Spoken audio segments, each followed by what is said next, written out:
We've been looking both at the role of business in contributing to development and the role of government in creating the right framework and incentives for business to contribute to development. And so we've been working on things like how the policy framework will affect how business delivers its objectives and goals and the impact that has on poor people.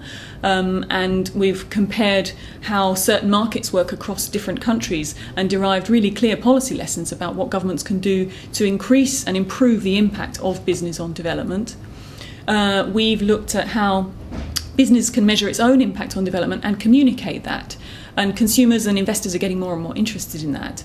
And business wants to be able to talk about development and what it's doing there, and it wants the tools to be able to do that. So we've been proposing a new kind of good for development mark, as we've called it, which would provides a set of indicators around the Millennium Development Goals, which businesses can monitor their contribution towards. And if they get enough points, then they can qualify for this good for development mark. Businesses are very excited by this because it would really fill a gap in the market. And we're hoping to pilot test that with several businesses over the coming year. The other thing we've been doing is looking at the role of business in contributing to tackling climate change and achieving low carbon growth.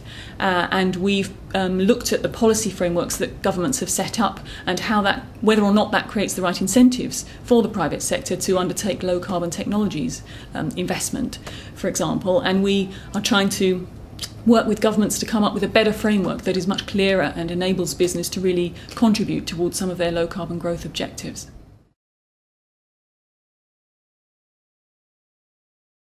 It would be great if the development community began to think more about the role of the private sector, as I've been talking about, in delivering development.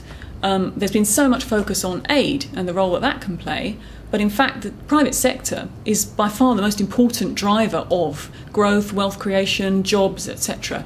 And how to work with the private sector to increase its contribution to development, I think, could have a huge impact.